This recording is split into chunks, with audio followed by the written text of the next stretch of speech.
Pernah kebayang gak sih betapa rumitnya setiap tarikan napas kita? Nah, hari ini kita bakal bedah peta perjalanan udara itu. Kita akan jelajahi anatomi jalan napas dan sistem respirasi berdasarkan materi keren dari Dr. Hendrikus Gede Surya Adiputra. Ini adalah fondasi yang penting banget untuk praktik anestesiologi yang aman. Yuk kita mulai.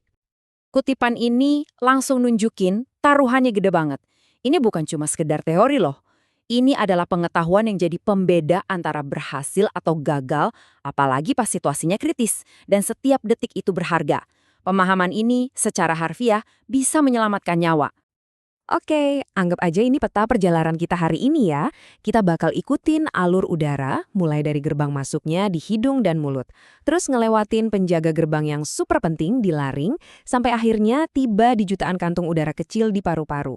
Dan percaya deh, setiap perhentian punya cerita dan tantangannya sendiri. Perhentian pertama kita, jalan napas atas. Eits, jangan salah, ini bukan sekedar pipa loh. Justru disinilah udara dari luar itu disiapin dulu, dihangatkan, dilembabkan, dan disaring sebelum lanjut ke perjalanan yang lebih dalam di sistem pernapasan kita. Jadi, udara itu punya dua pilihan gerbang masuk. Pertama, lewat rongga hidung, yang desainnya pinter banget. Ada struktur berkelok-kelok yang namanya konka, buat memaksimalkan kontak sama udara. Pilihan kedua, ya lewat rongga mulut, sebuah ruangan yang didominasi sama otot kuat, yaitu lidah. Nah, detail-detail anatomi tadi itu penting banget di dunia medis. Misalnya, area Kieselbach di hidung, itu gampang banget berdarah pas intubasi nasal. Terus, lidah. Begitu pasien nggak sadar, lidah ini bisa jadi biang kerok utama penyumbatan jalan napas.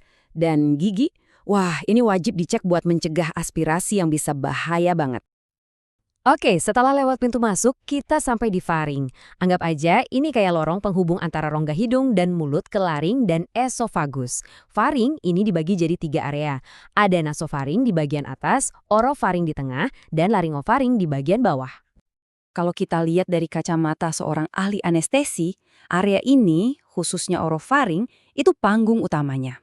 Disinilah kita harus bisa lihat dengan jelas pas laringoskopi, tapi di sini juga titik paling rawan terjadi sumbatan. Ini tuh kayak persimpangan terakhir yang nentuin udara lanjut ke paru-paru atau makanan masuk ke lambung. Sekarang kita sampai di laring, si penjaga gerbang jalan napas bawah. Buat seorang ahli anestesi, paham setiap detail dari struktur yang rumit ini, itu harga mati. Wajib tahu. Karena disinilah fungsi perlindungan jalan napas dan fungsi buat ngomong itu bertemu. Di dalam laring ini, ada satu bagian yang spesial banget, cartilago cricoid. Beda sama tulang rawan lain yang bentuknya kayak huruf C, cricoid ini satu-satunya yang bentuknya cincin penuh, 360 derajat. Nah, keunikannya inilah yang bikin dia jadi penanda penting yang bisa kita raba buat prosedur darurat kayak krikotiroidotomi. Nah, ini dia nih, target utamanya, glotis. Glotis itu celah di antara pita suara. Jadi pas kita melakukan intubasi, tujuan akhirnya, ya satu, melihat celah ini dengan jelas supaya selang pernapasannya masuk ke jalur yang benar. Kok bisa sih laring ini gerakannya presisi banget? Nah, di baliknya itu ada sistem saraf yang kompleks. Semuanya berawal dari saraf vagus yang kemudian ngasih 2 cabang penting, saraf laryngeus superior dan saraf laryngeus recurrens yang jalurnya panjang dan agak muter sebelum sampai ke tujuannya. Terus apa jadinya kalau saraf ini cedera? Nah, di sini kita bisa lihat bedanya drastis banget.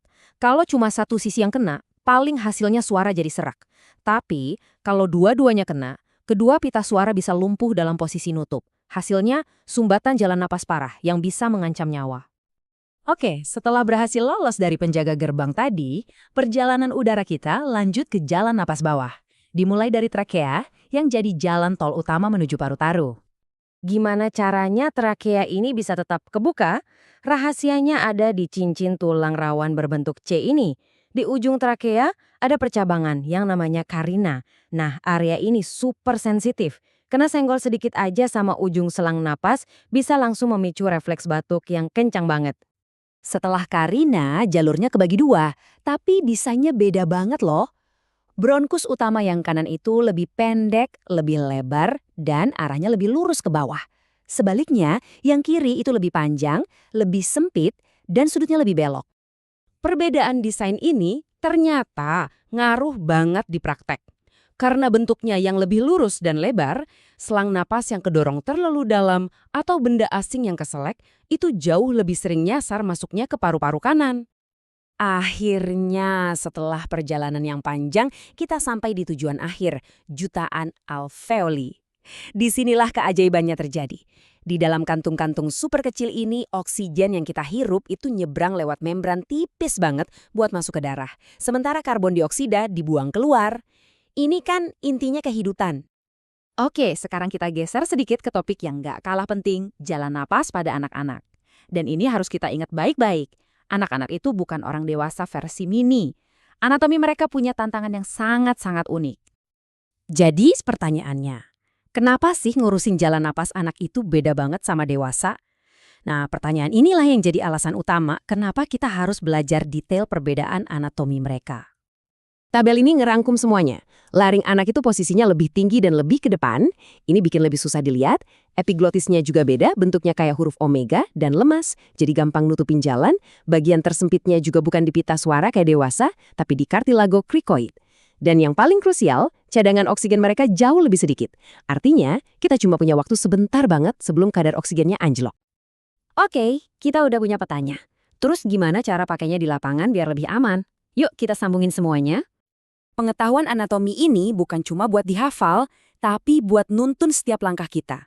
Mulai dari assess atau menilai jalan napas, terus position atau mengatur posisi kepala pasien biar lurus, lanjut ke instrumen atau milih alat yang pas, sampai yang terpenting, anticipate, yaitu selalu siap siaga kalau ada kesulitan berdasarkan petunjuk anatomi yang kita lihat.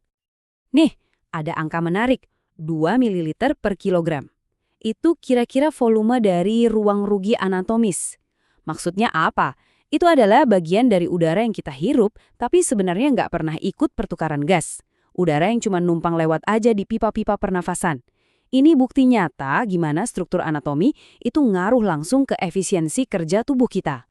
Jadi, setelah kita jalan-jalan lewat peta anatomi ini, gimana sekarang cara Anda mandang setiap tarikan napas? Ini bukan lagi cuma sekedar refleks kan, tapi ini adalah serangkaian peristiwa klinis yang berisiko tinggi. Dan pengetahuan inilah yang mengubah napas yang biasa aja menjadi sebuah prosedur yang bisa kita kendalikan dengan aman.